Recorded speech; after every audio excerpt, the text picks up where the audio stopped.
Here we are with the Good Ride review of the Capita Supernova. That's right. That's Jimbo here. We rode it with Union Atlas and our trusty Adidas Tactical ADVs.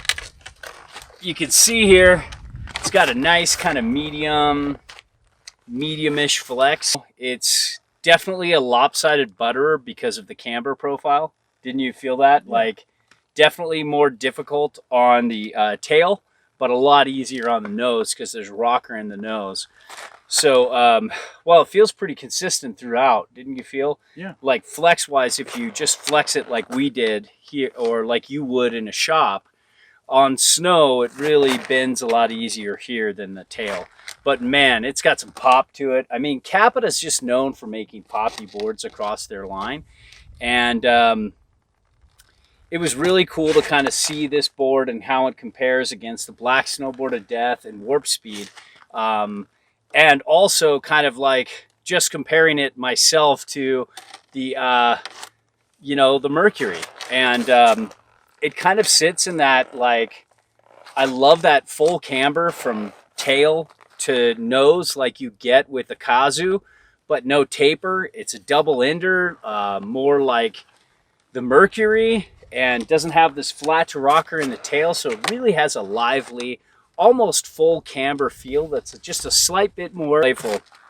Than full camber, but definitely if you talk about the on-snow feel and how it feels underfoot, this is like a technical board for like that, you know, all mountain rider that's looking for a one board quiver. One footing flat basing, great. And the edge hold is probably the only place I'd knock it. Wouldn't you, Jimbo? Like, just occasionally, you know.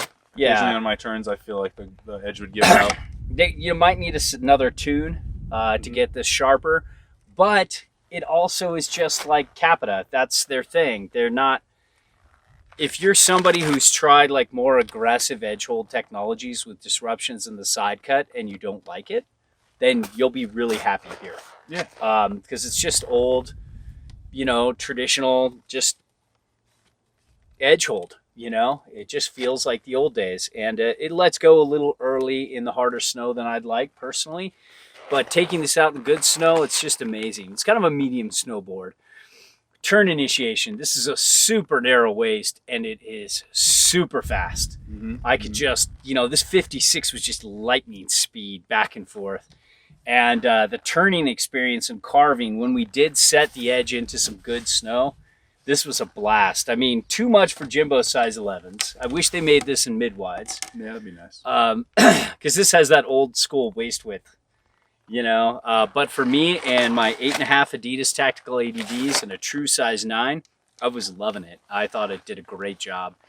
And it really springed out of a turn, really carved, was just fun to lay down. And it's a pretty fast board. It's damp, but not super damp. It's like medium fast. You can kind of handle anywhere on the mountain you want to ride. And it can, you know, it's got that nice, it definitely lives on the poppy side, but it's got a little bit of that dampness and whatever they're doing in here, some dampening technology, which is pretty cool. Uneven terrain, man.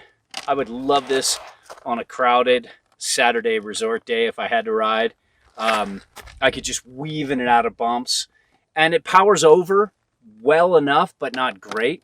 It really shines like weaving in and out of bumps because it's just got such fast turn initiation. But if you want it to hammer over like hard chunder, the edge hold isn't going to do that great, and it's gonna reverberate, send some stuff back. As far as riding switch goes, it's definitely a little lopsided with camber in the tail and rocker in the nose. But when I threw it around switch, I felt it did pretty good. What'd you think, Jimbo? Yeah, it's definitely handling its own on switch riding. Yeah, I'd rather be on the Mercury or any of these boards over here, but in comparison to like the Black Snowboard of Death and the Warp Speed, this was better. And just kind of like the Kazoo, even better than the Kazoo because the Kazoo has a little taper. But when you throw this around switch, it does all right. It's a nice mountain freestyle board, especially if you favor directional riding a little more than switch. Powder, we didn't get any powder. Check the on the table review. You can see the camber profile. You can see the, you know, the early rise in the nose. And check the setback on board. You can kind of see we didn't get any powder. We're not going to, probably not, but we only got a couple more days left in the season. But it seems like it would have good directional float. And then as far as park goes, I mean, this was like for me, if the edges were sharper, it would be a great daily pipe driver, because I love the kind of board that you can just really, you know what I mean, get over edge to edge and on the pipe. And it had great pop for an ollie.